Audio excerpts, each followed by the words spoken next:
Bonjour à tous, aujourd'hui je vais aborder un sujet qui revient très régulièrement dans l'actualité géopolitique et c'est l'Iran. En effet, depuis les attaques du Hamas du 7 octobre 2023, les événements géopolitiques se sont succédés. Il est important pour moi de vous expliquer la stratégie iranienne au Proche et Moyen-Orient. Avant que la vidéo ne commence, n'hésitez pas à vous abonner et à liker cette vidéo et surtout, chose très importante, à activer la cloche de notification pour recevoir mes vidéos à temps. Sur ce, c'est parti.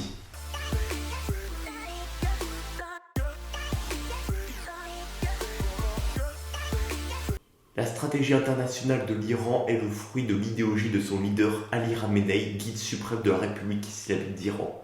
Si vous voulez le détail des institutions politiques iraniennes, je vous conseille d'aller regarder ma vidéo sur ma chaîne, ma toute première, qui était consacrée à la mort de Mahsa Amini. Même si elle est bien moins qualitative que mes vidéos actuelles, elle vous fera découvrir la complexité de la politique en Iran et c'est important pour que vous puissiez comprendre les enjeux autour des élections législatives de 2024 dans ce pays. Pour revenir au guide suprême, celui-ci a orienté son combat contre trois ennemis qu'il juge indissociables.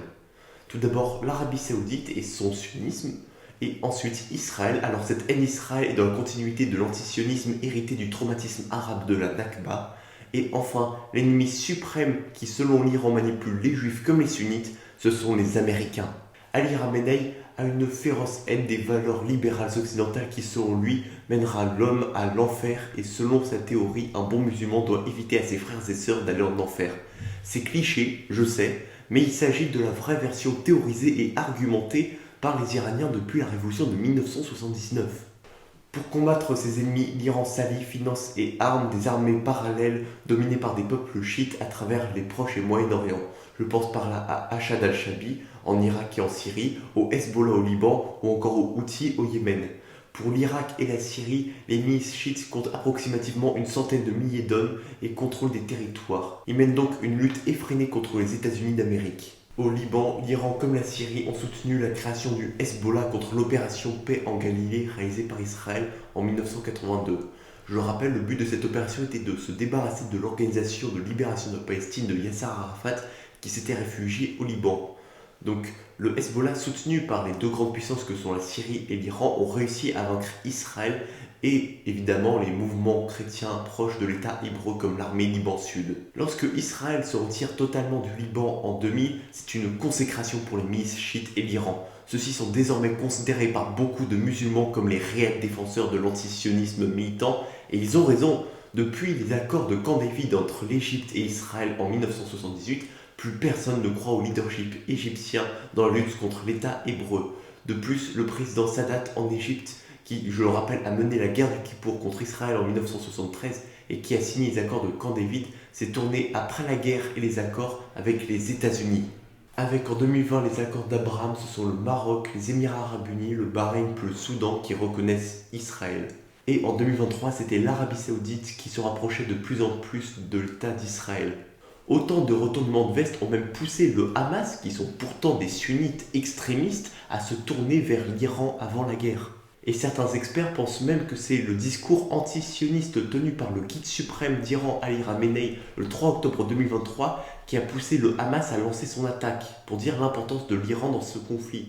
Et de manière générale, et ça pourrait faire une bonne conclusion à ce qu'on a dit jusque-là, l'Iran a réussi à avoir une importance géopolitique dans la région en jouant sur les divisions des pays arabes entre à la fois des clans religieux ou des clans ethniques, donc ça peut être les Houthis au Yémen, mais ça peut être de manière générale les chiites contre les sunnites, mais l'Iran a aussi eu une bonne importance sur le regain de tensions politiques dans les différents pays du Proche et Moyen-Orient, et c'est en cela que la stratégie iranienne est extrêmement corrosive pour la stabilité des États dans cette région.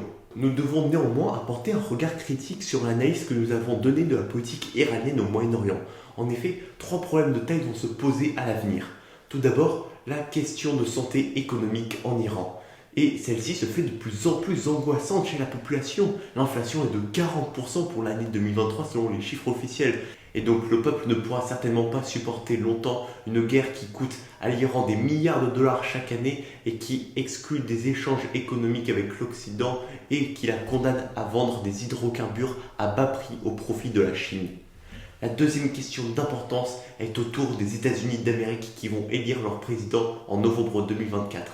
Cette élection va être extrêmement importante parce que si Donald Trump réussit à passer, et bien là, celui-ci pourrait faire une guerre quasiment totale contre la République islamique d'Iran avec des embargos exceptionnels, avec un conflit froid mais quand même très fort contre l'Iran et les michites aux quatre coins du Moyen-Orient. La troisième et dernière menace pour l'Iran, ce serait la mort de son leader Ali Khamenei.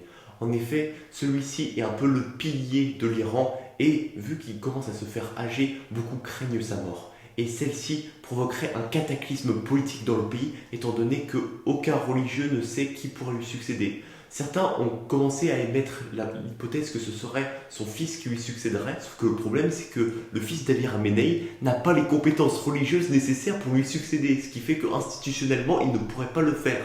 Cela pose donc énormément de problèmes pour la politique iranienne à l'avenir.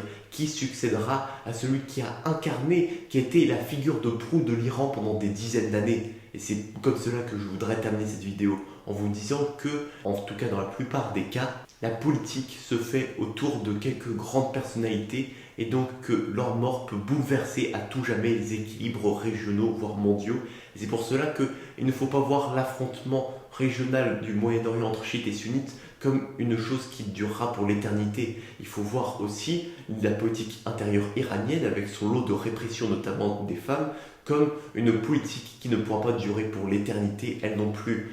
Le conseil des experts va finir par lâcher du lest et va finir par laisser plus de droits aux femmes. Et c'est pour cela qu'il faut attendre. Il faut avoir le courage d'attendre que la politique iranienne se libéralise progressivement avec la mort de Ali Khamenei qui ne saurait non plus se tarder étant donné que, comme je l'ai dit, il commence à se faire très âgé.